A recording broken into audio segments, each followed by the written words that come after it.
Mesdames, Messieurs, bonjour. Aujourd'hui, nous sommes là pour l'émission Océan Politique, une émission hebdomadaire qui relate les faits saillants de l'actualité politique au Sénégal.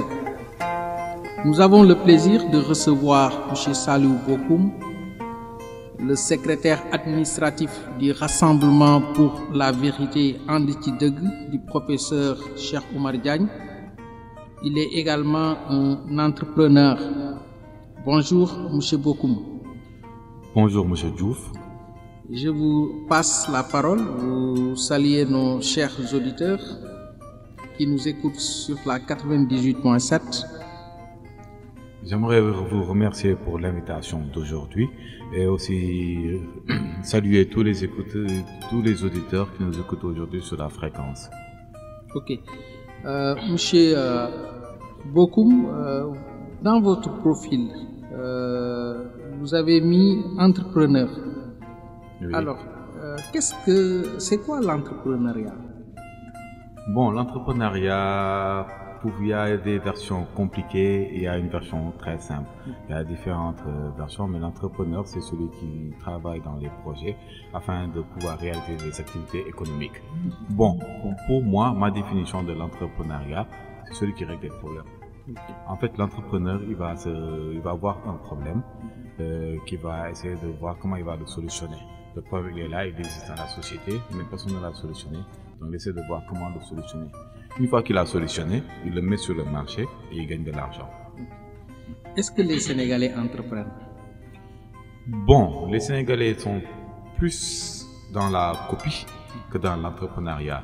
C'est-à-dire que l'entrepreneuriat, c'est un risque qu'il faut prendre. Pour pouvoir réussir ou bien se faire suffisamment d'argent, il faut être dans des secteurs où il n'y a pas beaucoup de gens ou bien être dans des domaines qui n'ont pas encore été réglés.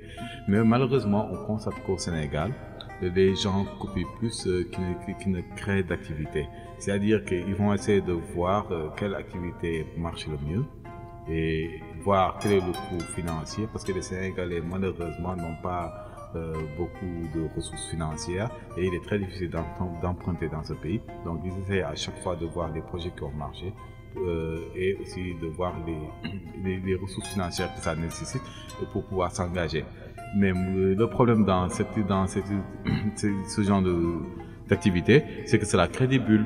C'est-à-dire qu'on va prendre par exemple le marché du popcorn. Il fut un temps où au Sénégal, une personne avait commencé à vendre du popcorn et les gens ont commencé à voir que ça marchait. Vu que les machines n'étaient pas chères, tout le monde s'est lancé dans le popcorn.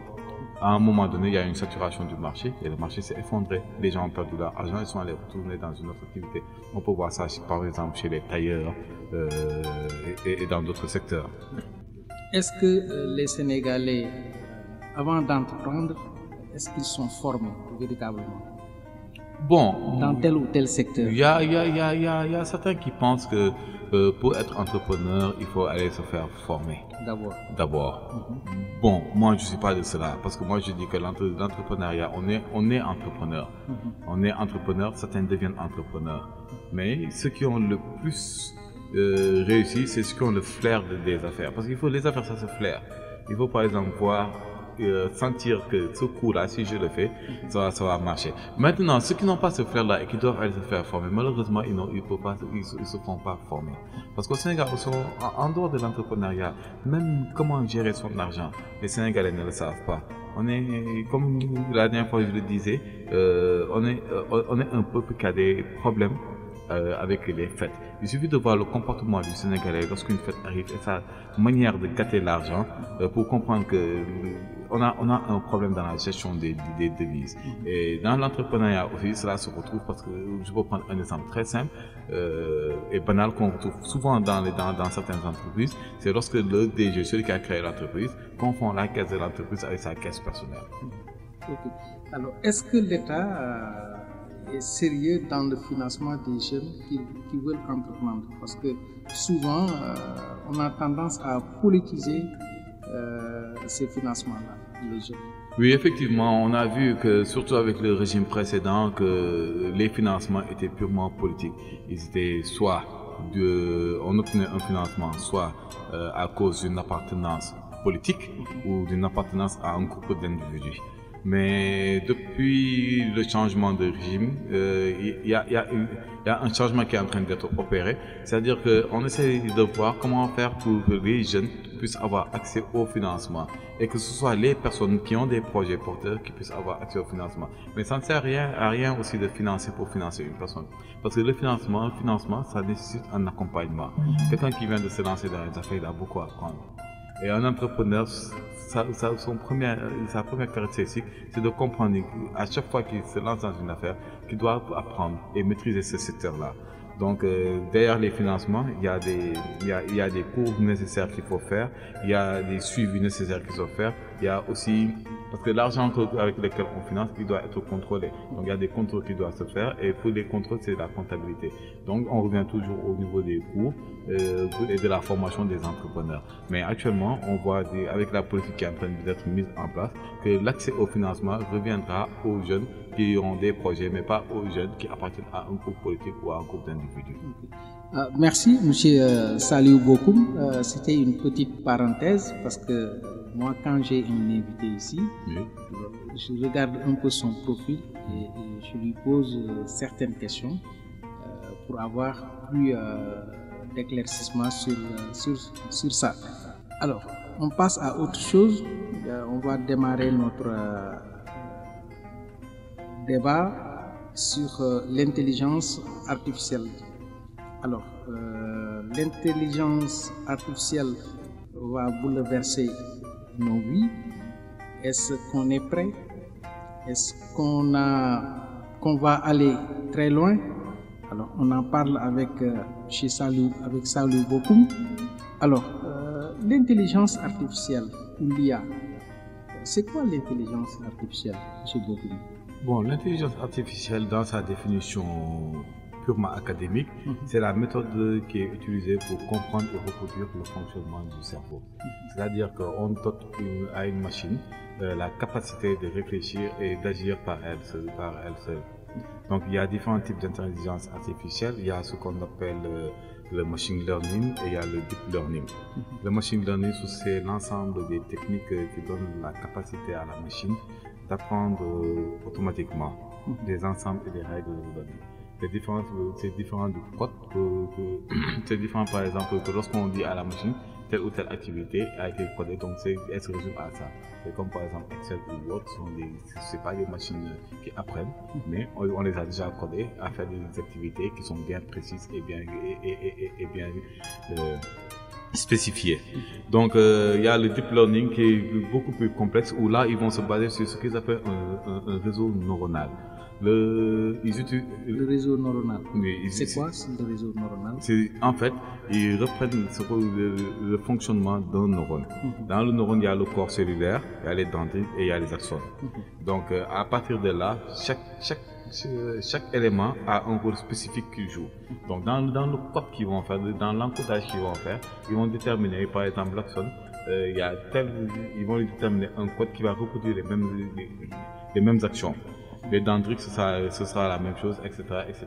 Et à partir de là, ils auront un neurone. Et maintenant, ils vont coder d'autres neurones qui vont faire que lorsqu'ils vont les mettre ensemble, c'est ce qu'on appelle un réseau neuronal. Ça permet à la machine de pouvoir être autonome, de pouvoir apprendre par elle-même et de pouvoir faire des choses par elle-même. C'est-à-dire que la machine peut être laissée par exemple sur un espace pour gérer un terrain agricole. Et c'est ce qu'il y a lieu de faire, et que lorsqu'elle voit un problème, en fonction de ce qu'elle a eu à apprendre, elle peut régler ce problème-là sans pour autant que l'homme intervienne directement pour lui indiquer quoi faire. Ok. Alors, est-ce que la machine pourrait reproduire le fonctionnement du cerveau? Bon, ils y sont déjà. Parce que dès qu'on parle d'un réseau neuronal et qu'on parle de superposition de réseaux neuronal au niveau de la machine, de réseau neuronal artificiel, parce qu'il y a le réseau neuronal humain, c'est-à-dire notre cerveau, et il y a le réseau neuronal artificiel, c'est-à-dire celui de la machine, ils y sont déjà. Quand on prend par exemple le projet Q de OpenAI, on voit qu'ils sont très avancés et que déjà ils commencent à dire que leur intelligence artificielle a à peu près le niveau d'un enfant au primaire. Okay. Alors, On parle de l'intelligence artificielle générale. C'est quoi l'intelligence artificielle générale? L'intelligence artificielle générale, c'est ce qu'on appelle, ce qu'ils appellent l'AGI. C'est le Certificat General Intelligence. C'est-à-dire que c'est le stade où l'IA dépasse la plupart des tâches humaines. C'est-à-dire que l'IA dépasse l'humain dans les tâches qu'il effectue. Lorsqu'il doit écrire un texte ou bien lorsqu'il doit écrire un livre, la capacité de l'IA est beaucoup plus... L'IA est devenue plus intelligente que l'être humain, donc sa capacité à produire un livre est beaucoup plus rapide. Dans les usines de masse, sa capacité de travail et de gestion de l'usine est beaucoup plus performante que l'être humain. Okay. Alors, les IA on a constaté les IA sont sur le marché, qui sont sur le portable. Alors, ils sont utilisés dans les domestiques à la maison, dans la médecine prédictive, la police prédictive et la justice prédictive. Alors, il y a tous les systèmes derrière qui permettent de calculer de façon extrêmement rapide un nombre extraordinaire de données aujourd'hui que la condition humaine ne peut plus faire dans les mêmes temps. Est-ce qu'il y a... Et donc, il y a un décalage de temporalité et d'absorption des zones cognitives. Est-ce que les IA qu'on a aujourd'hui sont étroites et ils sont spécifiques à des usages? Bon, pour le moment, on a des IA qui sont spécifiques à des usages parce qu'ils ne sont pas encore arrivés à l'AGI. Donc, on a des IA comme par exemple qui vont vous générer des textes. On a des IA qui vont vous aider par exemple au fur et à mesure à établir des diagnostics ou bien à détecter des maladies ou bien des fractures, à faire des diagnostics. On a des IA qui vont aider petit à petit à gérer, comme par exemple son téléphone. On a une petite intelligence artificielle qui aide à faire certaines choses, mais pour le moment, ils ne sont pas encore arrivés au niveau des AGI. Parce qu'ils arriveront au niveau des AGI, l'intelligence artificielle pourra se déployer entièrement. C'est-à-dire qu'on aura une IA qui ne deviendra pas une aide, mais un assistant de tous les jours. On aura des IA au niveau des maisons. Pour le moment, on est au niveau de la domotique. Google a lancé son IA pour gérer la maison. La domotique, c'est comment on gère une maison à partir de son téléphone. C'est-à-dire qu'on peut éteindre des lampes, faire son café, éteindre le truc, fermer la porte du garage, verrouiller les portes à partir de son téléphone portable à travers une application qui gère toute la maison. Donc tout est automatisé dans la maison. Même couler son bain, ou bien même lancer sa musique, ou regarder la télé et tout ça. Mais avec l'IA, la personne n'aura plus besoin de faire cela. Il lui suffira juste de donner des ordres. C'est-à-dire, par exemple, une personne peut descendre le soir, l'IA lui dira bonjour monsieur Diouf, comment vous vous sentez, vous répondrez par exemple je suis fatigué, je vais vous couler un bain. Automatiquement il va lancer un bain parce qu'il connaît déjà les préférences. Il sait que par exemple monsieur Diouf aime les bains chauds à 25-26 degrés. Mais avant de prendre son bain, il aime écouter un peu de musique. Ça peut être de la musique classique ou bien un style musical que M. Diouf a bien prédéfini. Mais en écoutant sa musique, ou bien le Coran, il aime boire un café. Donc à côté, il lancera la playlist qu'il a l'habitude d'écouter, ou bien il lui demandera est-ce que je change une playlist pour mettre une playlist beaucoup plus calme afin que vous vous détendiez. En même temps, il lui fera un café à côté. Une fois que ce sera prêt, il dira que votre café est prêt, que la musique est déjà lancée, ou bien le Coran est déjà lancé, et le bain est déjà prêt. Il suffira à M. Diouf d'aller tranquillement prendre son bain, de sortir, de lui demander de lui lancer un film au niveau de l'écran géant, ou bien et de commander à manger, ou bien en attendant que madame et les enfants. Mais les IA pour la santé, qu'est-ce qu'on peut faire? Parce que les IA sont plus performants dans le diagnostic du cancer, on voit ça. Est-ce que les IA sont plus efficaces que les médecins donc? Bon, c'est difficile à dire, mais l'IA tend à être beaucoup plus efficace que les médecins. parce qu'ils arrivent à détecter des maladies parfois qui échappent à la vigilance des médecins. Pas parce que les médecins sont mal formés, mais parce que les données que l'IA a emmagasinées lui permettent de pouvoir détecter la maladie sous quelque forme qu'elle soit. Ce qui fait qu'ils sont beaucoup plus performants. Certaines fractures, normalement, certains disent que d'ici quelques années, certains médecins disparaîtront. C'est-à-dire que lorsque vous allez aux urgences ou lorsque vous avez un problème bénin, vous traiterez directement avec la machine. Dans ce cas-là, on aura des androïdes ou bien des humanoïdes qui seront à la place des médecins et qui viendront vous traiter, vous diagnostiquer et vous donner l'ordonnance et ce qu'il y a à faire pour partir. L'IA permettra aussi aux opérations d'être beaucoup plus précises parce qu'elle agira au micromètre, ce que l'œil humain sans les machines ne peuvent pas faire. Donc il y a beaucoup de choses au niveau de la médecine avec l'IA, la médecine sera beaucoup plus performante. Ok.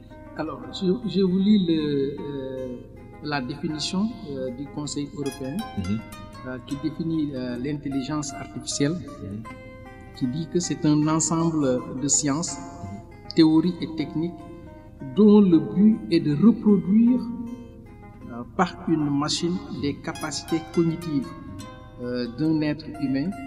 Et puis, pour le Parlement européen, l'IA représente tout outil utilisé par une machine afin de reproduire un comportement lié aux humains, tel que le raisonnement, la planification et la créativité et la gestion. Vous en dites quoi? Ils ont parfaitement raison. Ça rejoint la définition de tout à l'heure. C'est tout ce qui tend à reproduire ou à comprendre le fonctionnement du cerveau. Donc, dès que la machine commence à sortir son cadre de machine, c'est-à-dire que, comme nos machines classiques, là, ça sont des ordinateurs, mais tout ce qui touche à la gestion, à la capacité de création, au truc, devient une intelligence artificielle.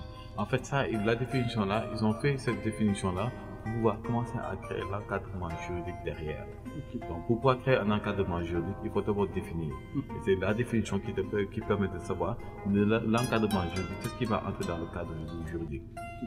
Alors, les champs d'application de l'IA sont immenses. Alors, donc, le changement qu'on est en train de vivre sont plus importants que tous les précédents avec l'intelligence artificielle. On a connu l'ère avant l'Internet, avant l'ordinateur à la maison, et on se souvient de ce qui s'est passé ensuite. Par exemple, à la banque, il y a le papier carbone qu'on utilisait. Maintenant, on a l'application. On fait tout à distance. La recherche aujourd'hui utilise des capacités telles que très importantes qui l'ont permis de découvrir, proposer et construire. Avec l'application artificielle, on est dans une révolution au moins aussi grosse que l'Internet, au moins aussi beau que le micro-ordinateur. Qu'en dites-vous? Oui, en fait, l'IA n'est que la continuité des différentes révolutions qu'il y a eu à avoir. On est passé de la révolution industrielle, c'est-à-dire que les hommes ont amené des machines pour pouvoir les alléger dans les travaux. Ensuite, on est passé au niveau, il y a eu l'informatique qui est arrivée, c'est-à-dire que les hommes, en plus des machines, ont amené des ordinateurs pour les assister, pour encore plus faciliter les travaux. Et maintenant, là, on est au niveau de l'ère de l'intelligence artificielle, qui va permettre non seulement d'assister les humains, mais de les remplacer. Il y a beaucoup de travaux qui sont remplacés par les autres, par l'intelligence artificielle et ses démembrements. Ces démembrements, c'est-à-dire comme des humanoïdes, c'est-à-dire des robots d'intelligence artificielle qui vont être fonctionnels et se mouvoir dans la société. L'intelligence artificielle est phénoménale, n'est-ce pas? Alors, passons à l'exploitation des ressources dans l'espace. Aujourd'hui, la Lune est redevenue tendance dans l'univers spatial. Alors, que ce soit la NASA avec son programme de retour d'astronautes sur la Lune, les Européens avec leur concept de village lunaire, les Chinois qui enchaînent les sondes automatiques. Alors pourquoi cette frénésie lunaire? Bon, déjà, la conquête spatiale a été lancée. Il suffit par exemple de voir l'armée de l'air française, qui ne s'appelle plus de l'armée de l'air, c'est l'armée de l'air et de l'espace. Donc la conquête spatiale a été lancée parce que déjà pour la Lune, il est beaucoup plus proche de décoller de la Lune. Il est beaucoup plus facile plutôt de décoller de la Lune pour aller vers Mars que de décoller de la Terre pour aller vers Mars. Et on sait qu'actuellement il y a des programmes d'habitacle qui doivent être mis en place pour que les gens aillent habiter sur Mars. Deuxième, ça c'est le premier. Le premier, c'est la conquête spatiale. Deuxièmement, les ressources au niveau de la Lune et de l'espace sont beaucoup plus importantes que sur Terre. Oui, il semble que la Lune possède d'énormes ressources naturelles. Effectivement. Elle possède d'énormes ressources naturelles. On retrouve par exemple de l'hélium-3, qui est un isotope, mais qui n'est pas radioactif. C'est-à-dire que lorsqu'on l'utilise, il ne dégage pas, il ne produit pas de déchets radioactifs. Donc, contrairement actuellement à l'uranium, qui produit des déchets radioactifs. Donc, en dehors de l'hélium, par exemple, on a des rochers autour de Saturne qui font 200 km de diamètre, par exemple, et qui sont remplis d'or. On a d'autres qui sont remplis d'argent. Donc, la prospection de l'espace commence à montrer qu'il y a beaucoup de météorites et d'astéroïdes qui sont remplis de minerais. Et que les minerais sur Terre, par rapport à la quantité de minerais sur ces météorites et ces astéroïdes, est 100 000, 1 million, voire 1 milliard de fois supérieur aux ressources sur Terre. Donc, il est beaucoup plus facile, par exemple, pour eux, lorsque les technologies et l'intelligence artificielle sont déployées, d'aller exploiter ces ressources-là dans l'espace, de faire la guerre ici pour exploiter peu de ressources, alors que les ressources sont en grande quantité dans l'espace. Mais on dit que toutes les ressources que nous pouvons trouver sur la Lune, on peut aussi les extraire à la côte terrestre. Oui, mais le problème, c'est que même s'ils sont présents sur la côte au niveau du sous-sol terrestre, et l'exploitation sur Terre va coûter beaucoup plus moins cher. Mais le problème, ce sont les quantités. Donc pourquoi se lancer là-bas? Ce sont les quantités. C'est un problème de quantité. Par exemple, si on dit que par exemple il y a l'exploitation de l'or sur toute la Terre, après il reste, disons, on prend un chiffre, 10 millions de tonnes ou 100 millions de tonnes d'or dans le monde.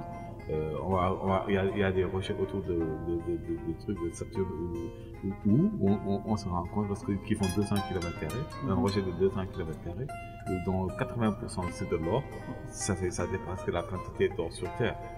Et de ce fait, parce que eux ils sont dans la prospection du futur, ils veulent aller coloniser d'autres terres. Donc, et ça demande des moyens, et en plus il y a un aspect financier derrière, parce que les gens là sont plus des businessmen que des altruistes. Okay. Alors, parlons de la base lunaire. Les hommes rêvent maintenant de quitter la Terre et de voyager dans la galaxie. Est-ce que nous disposons de cette technologie? Bon, pour le moment, on ne dispose pas de la technologie parce qu'il faut des moteurs qu'ils appellent des moteurs à haute performance. Et il y a aussi le problème des routes qui n'ont pas encore été totalement découvertes. Mais la physique quantique y travaille. Parce que la physique quantique travaille à la torsion de l'espace et du temps. C'est-à-dire comment se déplacer entre un point A et un point B en une fraction de seconde, ou bien en quelques minutes, ou bien en quelques mois, ou bien en quelques années. Ça, la physique quantique est en train d'y travailler. Mais pour le moment, il y a aussi le problème des moteurs. C'est par exemple, c'est à cause de ça que l'hélium-3 qui se trouve sur la Lune est intéressant parce que ça dégage énormément d'énergie et ce qui peut leur permettre, lorsqu'ils arrivent à canaliser cette énergie, de pouvoir avoir des moteurs de haute performance. Sur Terre, ces travaux ils ont déjà commencé avec le 5e état de la matière. À l'école, on nous apprend qu'il y a 3 états de la matière, c'est-à-dire le liquide, le solide et le gazeux. Or, Einstein a déterminé 2 autres états de la matière. Il y a le condensat de Bosch de Bose-Einstein, c'est-à-dire c'est l'extrême froid où les atomes se fusionnent et ne deviennent qu'un seul bloc. Et il y a aussi l'extrême chaud. Dans l'extrême chaud, là-bas on parle de fusion nucléaire, qui est différent de la fission nucléaire, parce qu'actuellement on utilise la fission nucléaire, c'est-à-dire qu'on casse un atome pour pouvoir générer de l'énergie. Mais avec la fusion nucléaire, lorsque les atomes vont fusionner à cause des chaleurs immenses qui sont dégagées, là il y a un dégagement, il y a la création d'une énergie. Donc il y a l'ITER qui est en France qui va bientôt être lancé. Il y a aussi le Castar en Corée où ils ont pu générer 100 millions de degrés pendant 48 secondes. Ils ont généré 100 millions de degrés qu'ils ont maintenus pendant 48 secondes.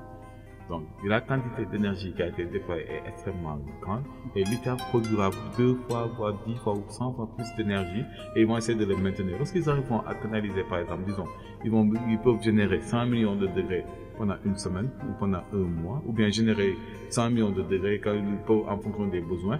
S'ils ont besoin de 200 millions, ils vont augmenter les 200 millions de degrés à tout temps et à tout instant. Là, on pourra produire suffisamment d'énergie et avoir des moteurs de haute capacité qui permettront les voyages. Et là, ça augmentera la vitesse des moteurs parce que 200 millions de 100 millions de degrés, c'est beaucoup d'énergie. Alors, comment peut-on coloniser la Lune? Pourtant, la Lune n'est pas un lieu accueillant. Oui, effectivement, bon, ça, ce sont les scientifiques qui règlent ce problème-là. Les êtres vivants. Pour les êtres vivants, c'est vraiment les scientifiques qui règlent ça. Parce que on dit qu'un jour lunaire dure 29 jours terrestres. Oui, effectivement, après, il y aura une adaptation par rapport au lieu où on se trouve. C'est comme par exemple quand on quitte le Sénégal pour aller au Canada. Okay. Il y a un décalage horaire. Ouais. Une fois qu'on est là-bas et qu'au bout d'un certain temps, on finit par s'y habituer. C'est la même chose, par exemple, pour régler ce problème-là, ils ont déjà commencé à régler ce problème-là. Il y a une station spatiale internationale où des astronautes peuvent rester là-bas 6 mois à vivre à vivre au-dessus de la Terre.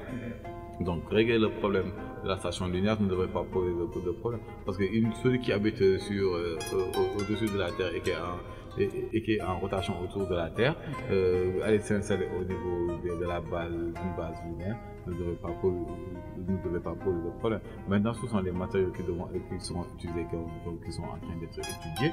Et bon, ils parlent déjà d'aller en 2030 établir une base lunaire, pas à temps plein, mais temporaire. C'est-à-dire que les astronautes vont y résider durant un certain temps et ensuite revenir sur Terre. Mais le but, c'est que les stations soient permanentes pour pouvoir mettre en place. Déjà, les Américains, ils ont un projet de train sur la Lune. Les Russes, les Chinois, tous les Indiens, tous les pays, les nations spatiales ont un objectif. Les Américains. C'est la frénésie que je disais tout à l'heure. Oui, il y a une frénésie parce que eux, ils comprennent. En fait, il y a une règle au niveau de la colonisation. Ce sont les premiers arrivés, sont les premiers servis. Donc la Lune, ce sont les Américains qui ont mis Mais les scientifiques américains ont commencé avec même la mission Apollo, n'est-ce pas? Oui, c'est ce que j'y venais. Ce sont les Américains avec Apollo qui ont été les premiers à fouler le sol lunaire. Donc les premiers arrivés sont les premiers servis. Les Chinois sont allés se poser au niveau de la face cachée de la Lune, parce que la Lune a une face apparente et une face cachée. Ils sont allés se poser au niveau de la face cachée. Certains ont même commencé à cultiver des pommes de terre, parce que dans la station spatiale, on cultive là-bas des légumes.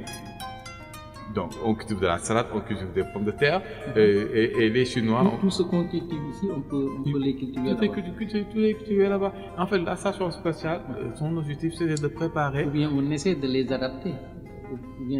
Non, on recrée les conditions dans lesquelles elles doivent pouvoir se reproduire et pousser. Une fois que ces conditions sont trucs et que l'environnement le permet, automatiquement elles poussent. Les Chinois ont réussi aussi à faire pousser, à faire germer de la pomme de terre sur la Lune, mais en créant les conditions nécessaires pour cela. Ils ont vu que ça peut germer. Donc, il n'y aura pas de problème parce que lorsqu'ils se déplacent pas, ce ne sont pas seulement les astronautes, parce qu'il y a les astronautes qui vont se déplacer a les agronomes, il y a les spécialistes en énergie, il y a les spécialistes, les recycleurs, ceux qui vont se spécialiser dans le recyclage de l'eau. Toutes les spécialités. Toutes les spécialités qui permettent à une personne de s'implanter dans un autre lieu hors de la terre sont là-bas. Donc tous ces gens-là vont travailler sous la supervision, en synergie sous la supervision d'un directeur ou bien d'un responsable afin que la base puisse fonctionner. Ensuite, il y aura des objectifs parce que là, ils sont en train de commencer à sonder ce qu'ils appellent l'espace profond pour pouvoir voir ce qu'il y a autour de l'espace profond parce que le premier objectif c'est de rechercher la vie. Ils savent que là, il n'y a pas de vie au niveau de notre univers-là. Ils sont en train de sonder l'espace profond pour pouvoir sortir. L'objectif final, c'est de sortir totalement et d'aller dans un super amas. Un super amas, c'est-à-dire que dans les galaxies, il y a des univers qui s'entreposent. Et il y a un mécanisme qui crée un amas. Un amas, c'est un univers, une galaxie, etc., etc. Et tout ça là, ça crée un amas. Maintenant, lorsqu'on sort de cela, et qu'on va dans un autre amas, c'est-à-dire qu'on retrouve un autre univers, d'autres galaxies et d'autres qui se sont entreposés là-bas. Et ils savent qu'il y a des super amas interposés. Leur objectif est d'arriver à tordre l'espace et le temps, à pouvoir faire de grandes distances en peu de temps, et pour pouvoir sortir de ces super amas. Okay. Alors, nous rappelons à nos chers auditeurs que nous recevons M. Salou Bokoum, qui est le secrétaire administratif du rassemblement And Ci Deug, n'est-ce pas? Rassemblement pour la vérité And Ci Deug. Rassemblement pour la vérité And Ci Deug. Alors, changeons un peu de sujet. Maintenant, on va parler de politique. On va commencer par l'affaire de corruption liée au pétrole qui avait fait grand bruit en 2019. Alors, une enquête de la BBC diffusée en 2019 affirmait détenir des preuves qu'Aliou Sall avait touché des pots de vin liés à l'attribution de champs pétroliers et gaziers à l'homme d'affaires Franck Timis en 2012. Maintenant, nous avons du pétrole. Je vous demande qu'on me rembourse mes 400 000 francs, a déclaré M. Aliou Sall. Alors, est-ce que ce n'est pas facile comme justification? En fait, Aliou Sall nous fait une blague de mauvais goût. Parce que Aliou Sall, on n'a jamais dit que le pétrole n'existait pas au Sénégal. Aliou Sall a été indexé dans la vente de la licence qui a été attribuée plus tard. Et les mécanismes qu'ils ont utilisés et qui étaient contraires aux mécanismes de vente normale pour la licence de pétrole. C'est de ça qu'on accuse Aliou Sall et qu'il a touché des produits pour cela. Donc, on n'a jamais dit qu'il n'y avait pas de pétrole au Sénégal. Tout le monde savait depuis 1960, lorsque Senghor disait que les ressources naturelles, le pétrole et le gaz, je le laisse pour les générations futures, il savait déjà qu'il y avait du pétrole et du gaz au Sénégal. Tout le monde sait qu'il y avait du pétrole et du gaz au Sénégal. Donc, il ne faudrait pas qu'il essaye par des tours ou bien en utilisant de la poudre de perlimpinpin de nous faire croire qu'on voulait lui dire qu'il n'y avait pas de pétrole ou bien de gaz au Sénégal ou que le projet ne marcherait pas. Nous, on l'a indexé en lui disant que la manière dont la licence a été attribuée à Franck Timis n'est pas quelque chose de légal. Ils ont tordu les règlements du Code des marchés publics, ils ont tordu les règlements concernant toutes les lois et règlements du Sénégal pour attribuer cette licence-là à Franck Timis. Derrière, il y a une suspicion qu'il a reçu de l'argent. Donc, on n'est pas encore arrivé à son cas, mais il ferait mieux d'éviter ce genre de blague de mauvais goût. Après tout ce qui s'est passé au Sénégal et tous les déficits que son opération a créé pour l'économie sénégalaise. Mais est-ce que les Sénégalais ne doivent pas édifier sur ce problème? Les Sénégalais doivent et seront édifiés sur ce problème-là parce que lorsqu'on a un bien en commun, il y a tôt ou tard il y a une reddition des comptes et la reddition des comptes doit se faire et se fera.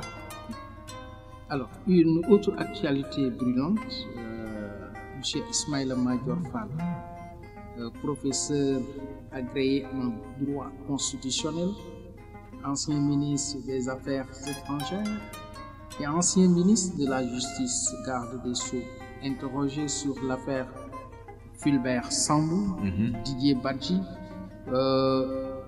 du nom des 2 gendarmes disparus dans des conditions troubles.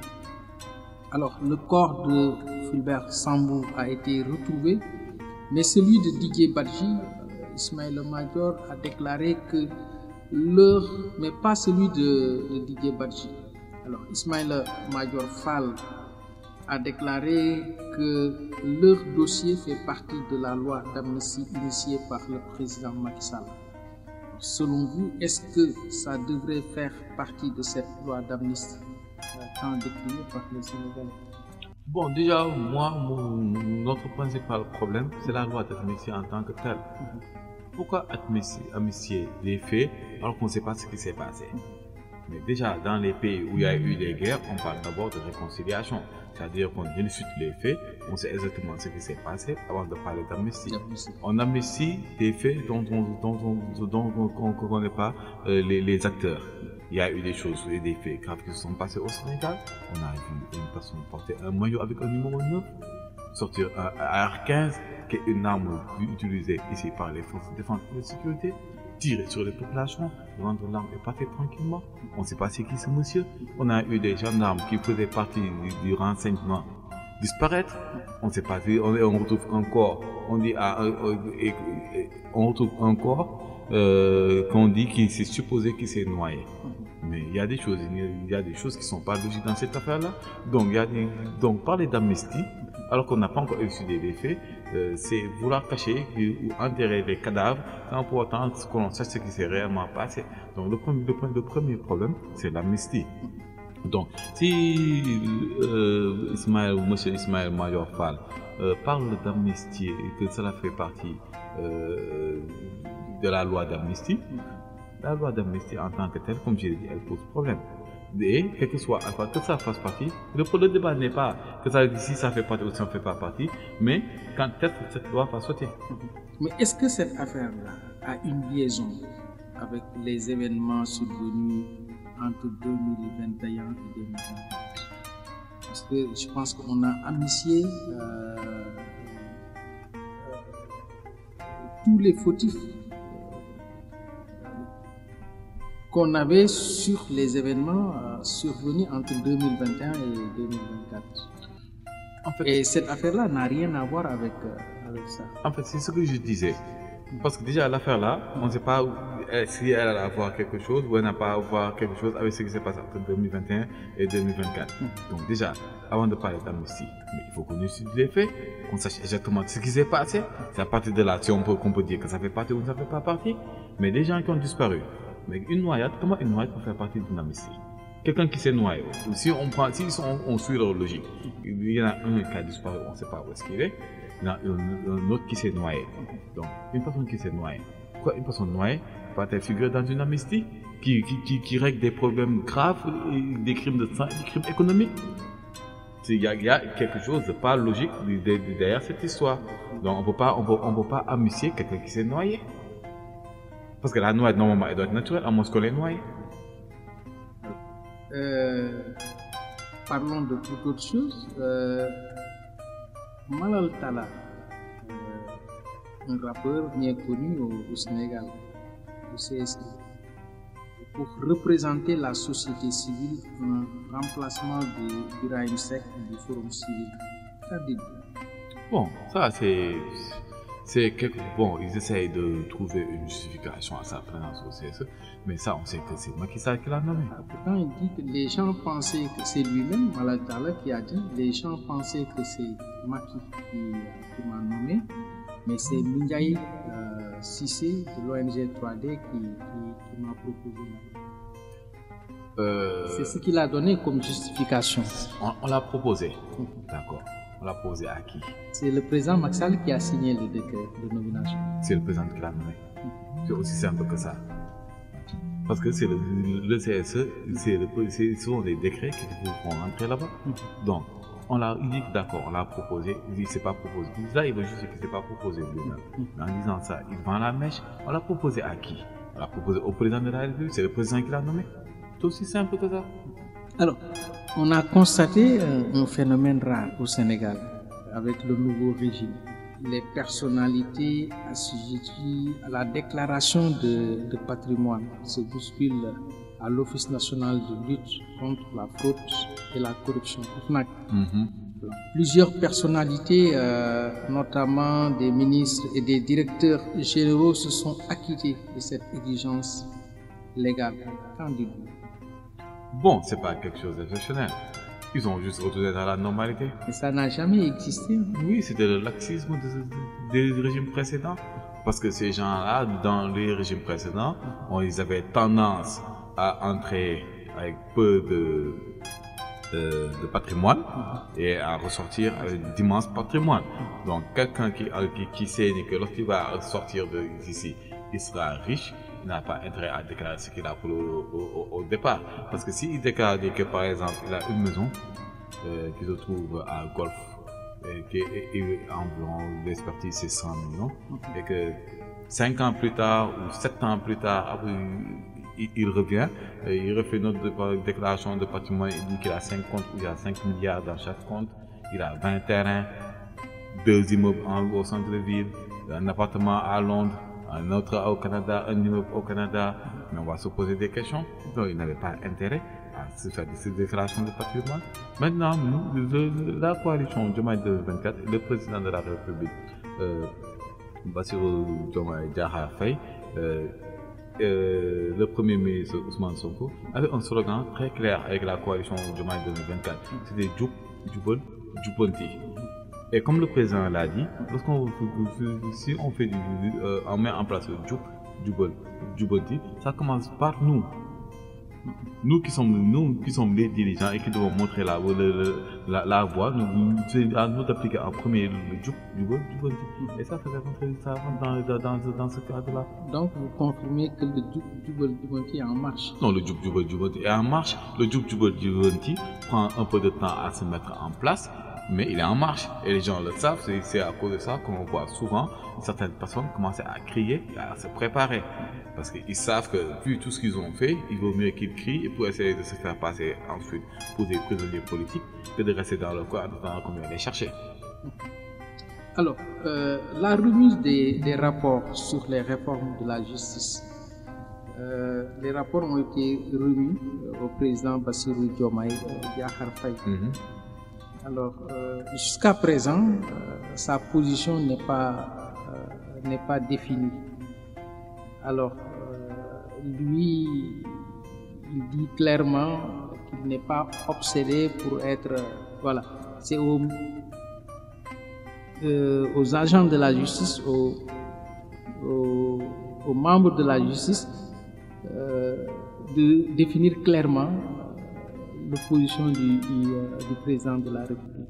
Oui, en fait, ça rentre dans le cadre de l'indépendance de la justice et de la présence du président au niveau du Conseil supérieur de la magistrature.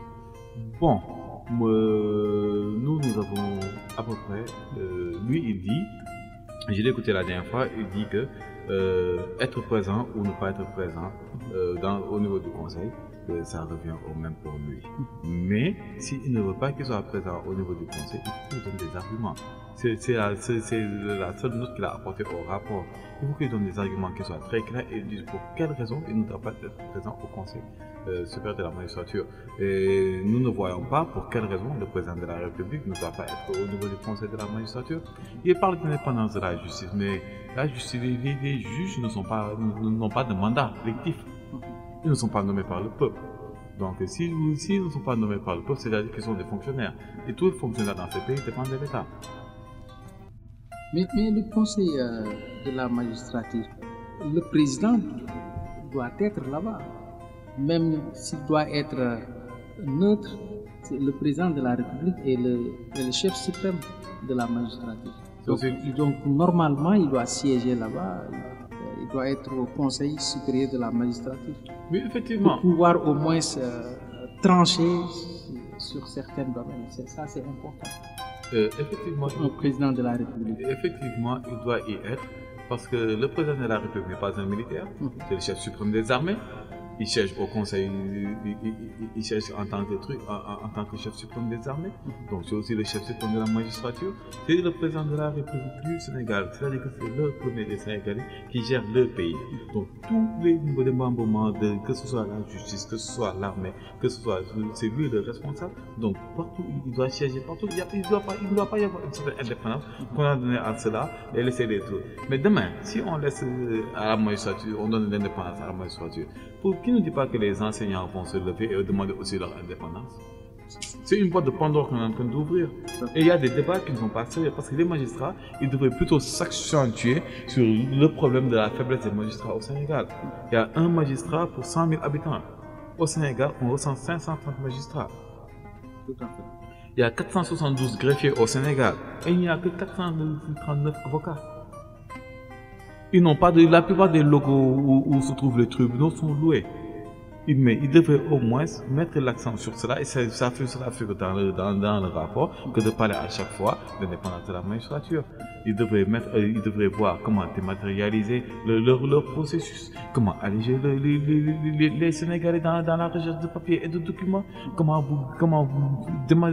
dématérialiser certains papiers, voilà, certains actes qui font perdre beaucoup de temps aux Sénégalais. Parce que lorsqu'on se déplace pour aller chercher par exemple un extrait, on perd une demi-journée.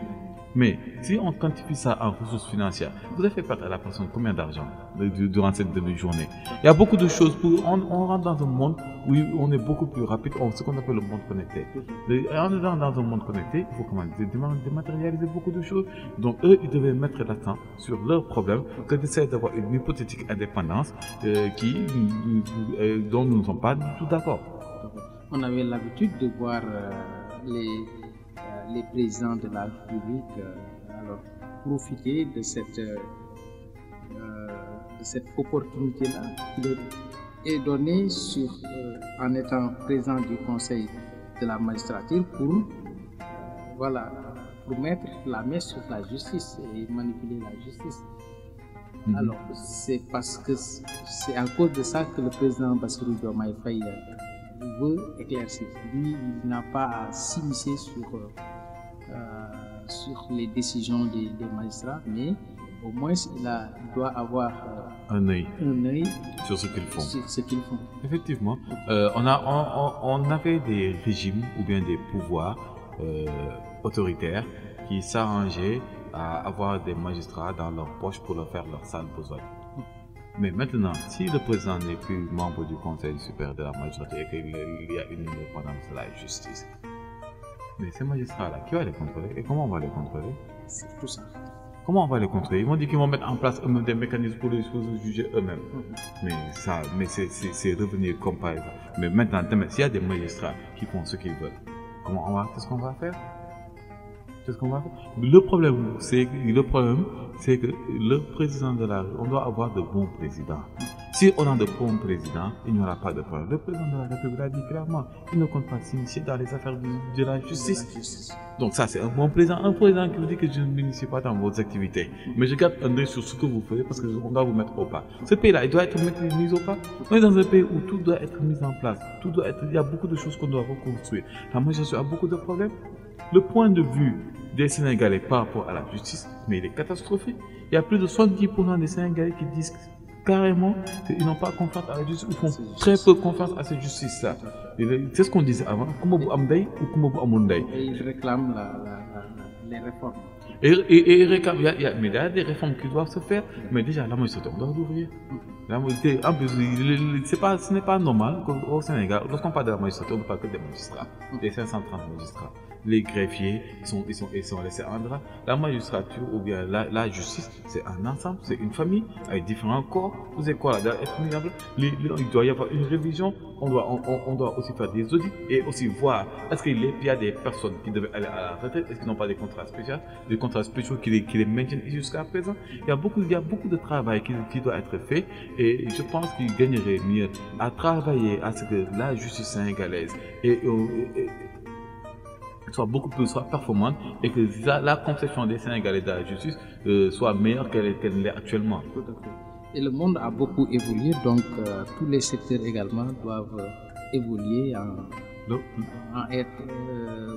ils doivent obtenir des réformes sérieuses et approfondies pour pouvoir être sur le bon chemin, n'est-ce pas? Effectivement, le monde avance très rapidement avec l'intelligence artificielle. Il est en train d'avancer encore plus vite. Donc, ils gagneraient mieux à régler maintenant leurs problèmes pour faire face à ce qui va venir. Parce que d'ici quelques temps, avec l'intelligence artificielle, ils risquent même de perdre leur travail. Et qui parle d'indépendance. En fait, ils ne voient pas ce qui est en train de venir, malheureusement. Alors, il nous reste 5 minutes. Parlons un peu de la journée Set-Setal initiée par le président Bassirou Diomaye Faye. Alors, ce sera la deuxième journée, mais on constate jusqu'à présent que la sensibilisation reste, ou bien que les Sénégalais sont têtus parce que jusqu'à présent, le Sénégal n'est pas propre. Oui, ce sont de mauvaises habitudes que les Sénégalais ont eues durant de nombreuses années. Et certains ont eu ces habitudes-là toute leur vie. Et il est difficile de se défaire des habitudes dont on a l'habitude de faire tous les jours. Donc, il faut d'abord, pour régler ce problème-là, faire une éducation des plus petits, c'est-à-dire des enfants qui sont au primaire. Pour moi, à la base. À la base, c'est eux qui vont grandir et qui vont devenir de bons citoyens. Et les citoyens qui sont têtus prennent des mesures. Parce que dans les pays développés, les citoyens ne sont pas plus droits que nous. Leurs citoyens ne sont pas plus droits que nous. Mais eux, ils ont des sanctions. Et ils tapent là où ça fait mal, c'est-à-dire dans la poche du citoyen. Lorsque vous faites une infraction, on vous colle une amende. Et l'amende, vous devez la payer. Si vous ne la payez pas, durant un certain temps, on vous convoque.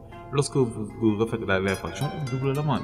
Si par exemple, on dit que jeter un papier, c'est 5 000 francs, vous payez l'amende. Demain, vous le refaites, on voit que vous êtes un récidiviste, on monte à 20 000 francs. Vous le refaites encore, on monte à 50 000 francs. Mais d'ici quelques temps, les gens vont commencer à adopter les bonnes mesures. Donc, il y a une éducation de base à faire, mais il y a aussi des mesures à mettre à place. Mais ces mesures-là, elles ne peuvent pas être mises en place si, par exemple, il n'y a pas assez de poubelles dans le cas. Par exemple, vous pouvez boire votre thé ou votre café dans votre gobelet jetable, mais vous ne trouvez pas de poubelle où les jeter. Tout à fait. Ça, c'est un problème. Il y a le problème des douches publiques. Une personne peut avoir un besoin pressant, elle ne trouve pas d'espèce de douche publique pour pouvoir faire son besoin, mais elle le fait dans la rue. Donc, c'est-à-dire, avant de mettre en place des mesures de correction ou bien des mesures pécuniaires, des sanctions pécuniaires, il faut d'abord régler, il faut que tout soit mis en place. Il faut mettre en place des toilettes, par exemple, publiques, plus de toilettes publiques. Il faut qu'à chaque coin de rue, qu'il y ait au moins 1 à 2 poubelles.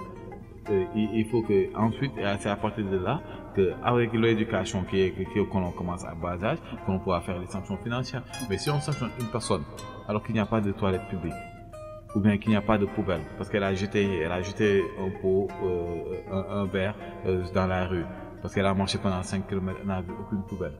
Mais à qui la faute? Est-ce que réellement c'est la faute du citoyen, ou bien c'est la faute de l'État?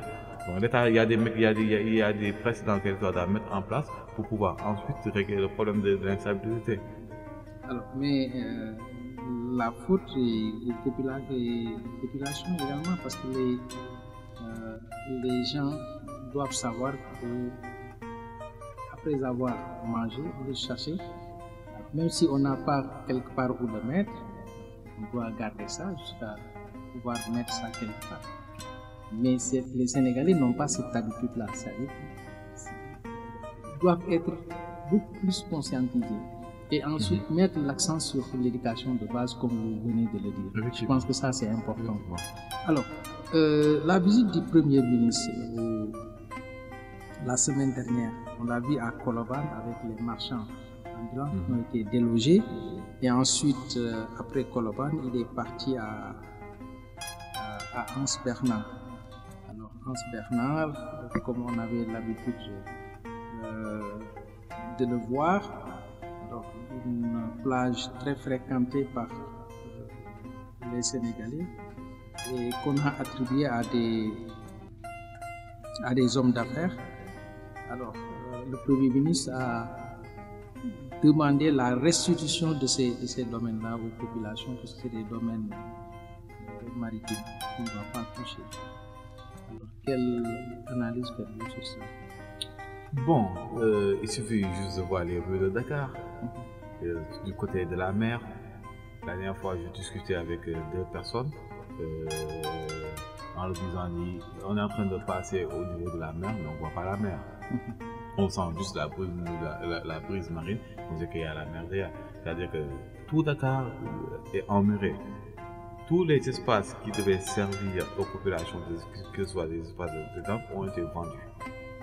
Il ne reste que les plages interdites. C'est au niveau de ces plages interdites qu'il y a le plus fort taux de noyade. Ce n'est pas dans les espaces où les plages sont autorisées, parce que là où les plages sont la baignade est autorisée, ce sont des espaces privés. Il faut payer pour entrer. Donc au Sénégal, on a un problème maintenant où les populations peuvent se retrouver pour soit se divertir ou bien s'amuser. Que ce soit les terrains de foot qui sont privatisés, les terrains de quartier de football qui sont privatisés petit à petit contre des terrains synthétiques, moyennant un paiement de 20 000 francs à l'heure par exemple, ou bien que ce soit les plages publiques qui sont vendus à des hôtels pour qu'ils construisent là-bas des hôtels 5 étoiles, 7 étoiles, afin qu'une certaine clientèle huppée puisse venir là-bas et s'y reposer et prendre du bon temps. En dehors de ça, on laisse la population se retrouve soit au niveau des plages où la baignade est interdite, au risque de se noyer, ou bien rester tranquillement chez eux s'ils n'ont pas d'argent. Et ça, lorsqu'on dirige un pays, on doit penser aux nantis, mais on doit aussi penser à la population qui a des besoins, mais qui n'a pas forcément l'argent pour satisfaire ses besoins. Donc on doit mettre en place des mécanismes qui permettent à la population de pouvoir satisfaire ses besoins. Et lorsque ces mécanismes existaient avant, il faut les protéger. S'ils ont été donnés dans un temps où qu'il n'y a pas encore eu des constructions, il faut les récupérer. Si ces constructions sont illégales, il faut les casser. Mais les gens ont déjà investi beaucoup d'argent parce qu'on a vendu ça à des hôteliers. Quelles seront les conséquences? Quelles seront les conséquences par contre? Bon, les conséquences dépendront de comment ils vont traiter le dossier. Mais si le Premier ministre se déplace là-bas en disant que la plage, dont on sait que c'est le gouvernement de Macky Sall qui l'a vendu, doit être restitué aux populations et sera restitué aux populations, c'est sûr et certain que les mécanismes doivent être mis en place pour pouvoir récupérer la plage. Parce que est-ce qu'ils seront indemnisés? Bon, ça, parfois, lorsqu'on sait que par exemple ici, c'est parce que vous avez utilisé du superflu, vous avez utilisé votre carnet d'adresse pour pouvoir acquérir ce lot, c'est à vos c'est terrible. Parce que je peux prendre l'exemple comme par exemple au Maroc, le roi a cassé des immeubles à n'en plus finir parce que ils étaient pas en règle. Les mécanismes de protection environnementale, ils les ont bafoués. On peut dire que c'est un roi et qu'ici on a un président, mais c'est la même chose. La protection de l'environnement, la définition du cadre de l'environnement, elle est régie par les lois. Et la loi, c'est la loi. Alors, merci beaucoup. L'émission tire à sa fin. Vous avez un dernier mot à dire? Bon, déjà, je voudrais vous remercier les membres de la radio pour l'invitation et que c'est un plaisir à chaque fois de venir à vos invitations parce qu'on a le temps d'échanger et de discuter sur des thématiques que, bon, malheureusement dans l'espace public, on ne les retrouve pas souvent. Donc c'est intéressant de venir au niveau de votre émission. Je voudrais aussi saluer les membres de mon parti, le Rassemblement pour la vérité en études de guerre, et aussi saluer tous les auditeurs qui sont à l'écoute de votre émission. C'est la 98.7. Merci d'être venu. Le plaisir est partagé. Alors, nous remercions nos chers auditeurs qui nous suivent tous les dimanches à partir de 13h. Sur la 98.7. Nous remercions également le directeur de la radio, M. Abdoulaye Diop, le rédacteur en chef et tout le personnel de Océan FM. À dimanche prochain pour un autre numéro. Et qu'ils vont rentrer là-bas. Donc, il dit d'accord, on l'a proposé, il dit c'est pas proposé. Là, il veut juste dire que c'est pas proposé lui-même. En disant ça, il vend la mèche. On l'a proposé à qui? On l'a proposé au président de la République, c'est le président qui l'a nommé. C'est aussi simple que ça. Alors, On a constaté un phénomène rare au Sénégal avec le nouveau régime. Les personnalités assujetties à la déclaration de patrimoine se bousculent à l'Office national de lutte contre la fraude et la corruption, OFNAC. Plusieurs personnalités, notamment des ministres et des directeurs généraux, se sont acquittés de cette exigence légale.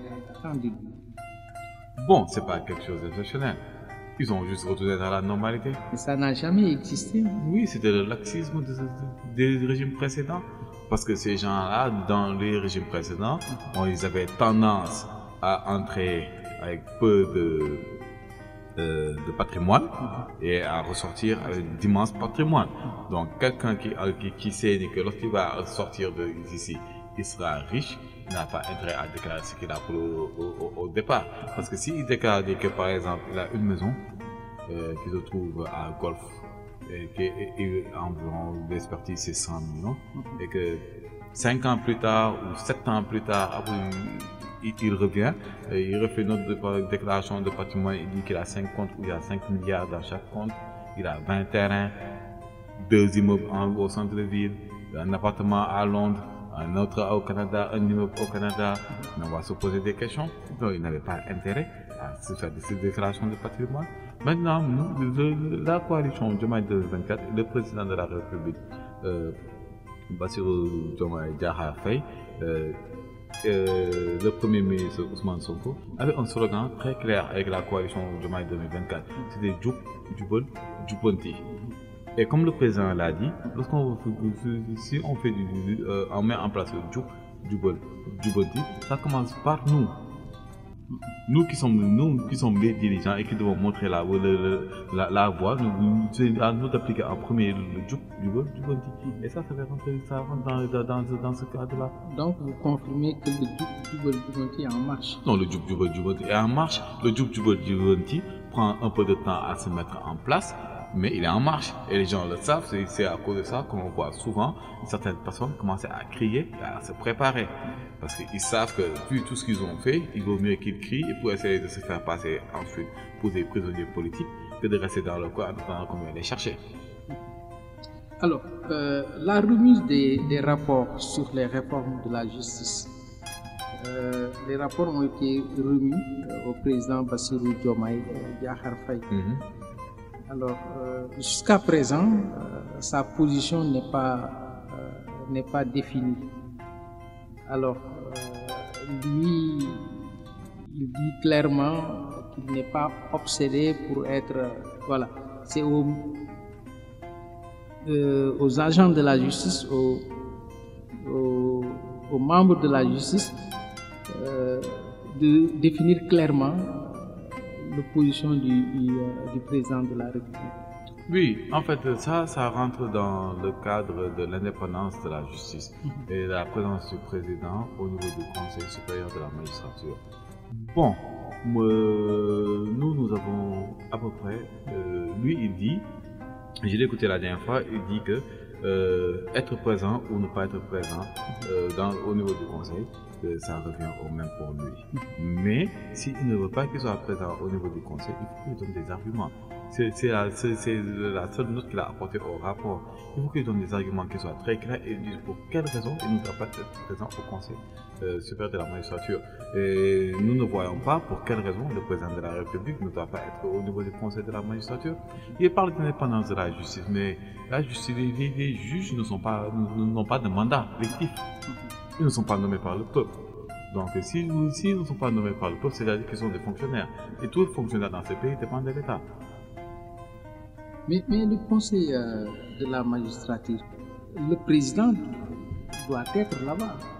Même s'il doit être neutre, le président de la République est le chef suprême de la magistrature. Donc normalement, il doit siéger là-bas. Il doit être au Conseil supérieur de la magistrature.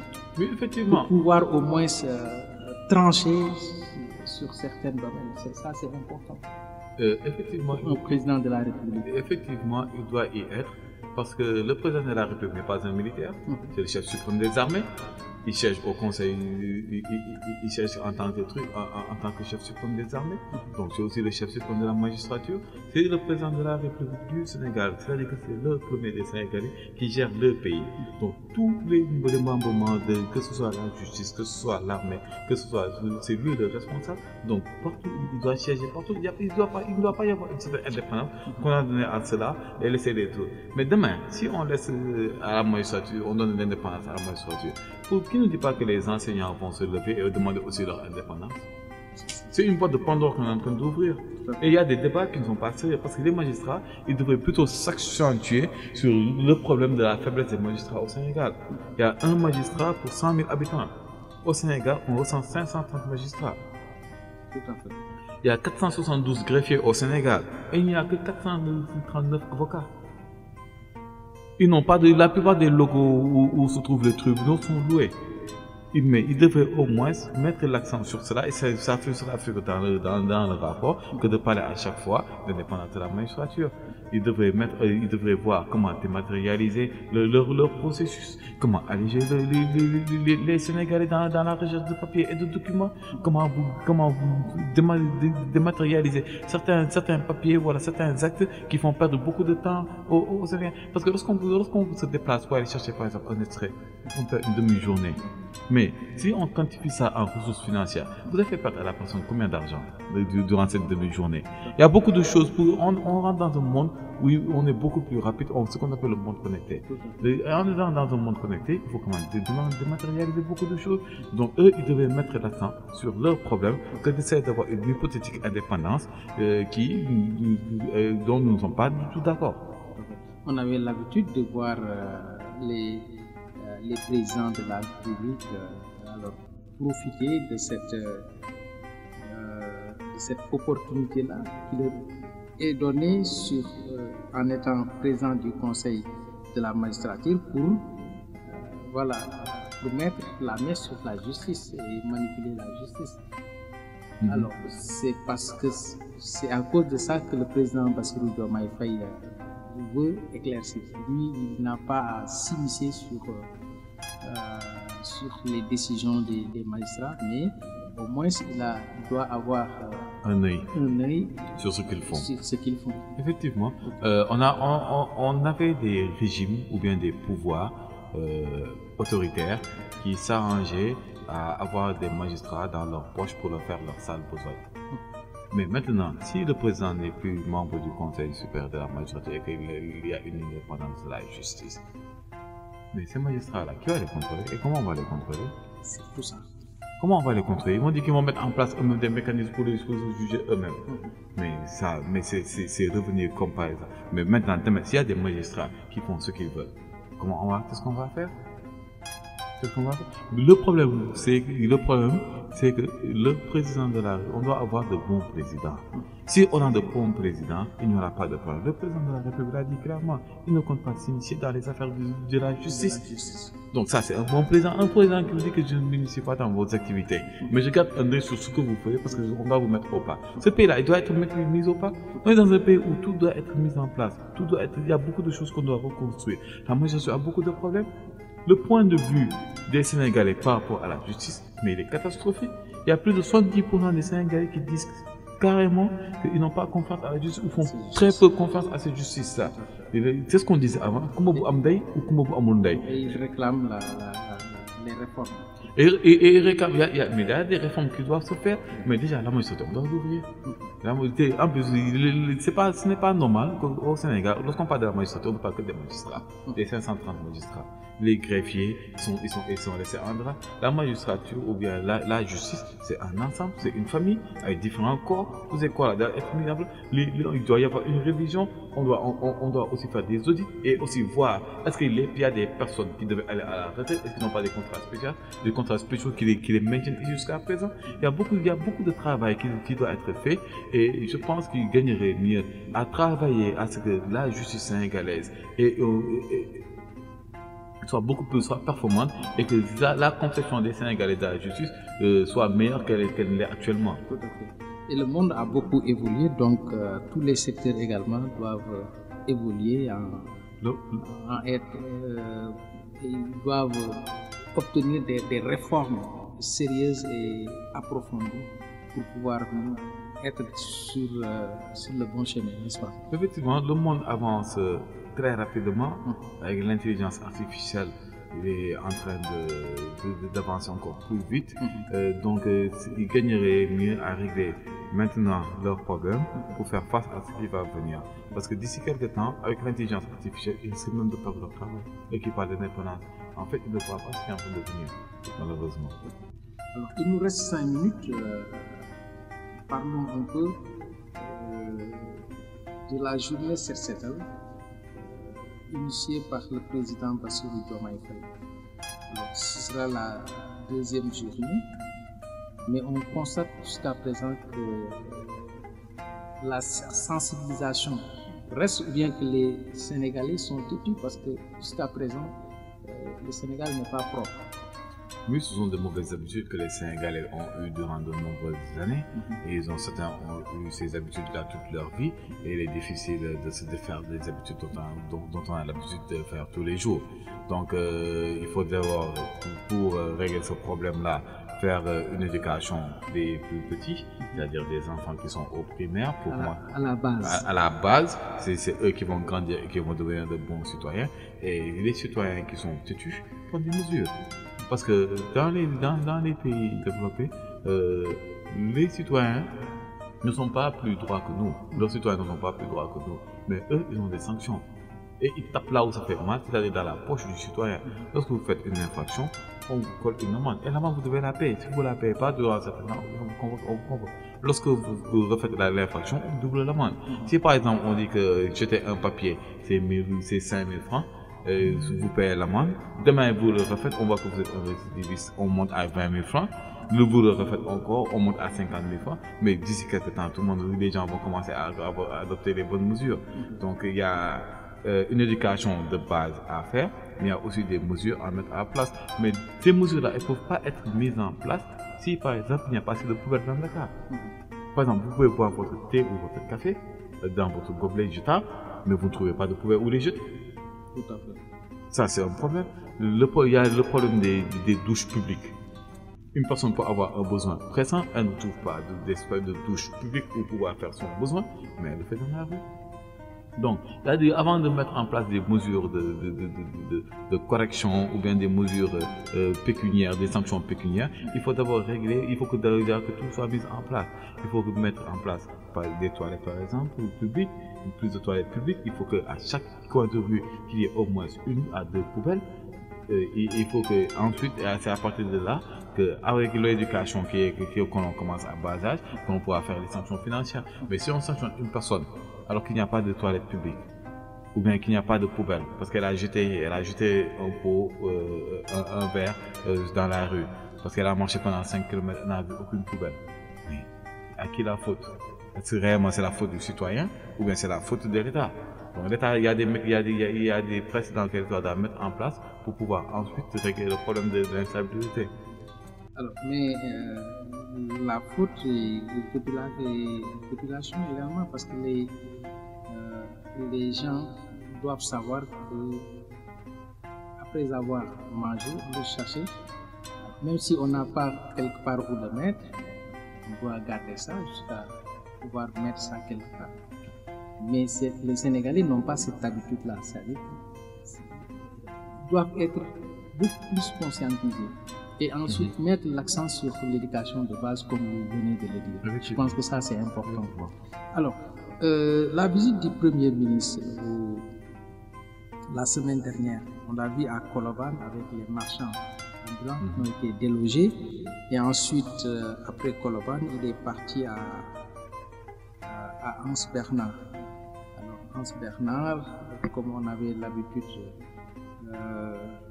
de le voir, alors, une plage très fréquentée par les Sénégalais et qu'on a attribuée à des hommes d'affaires.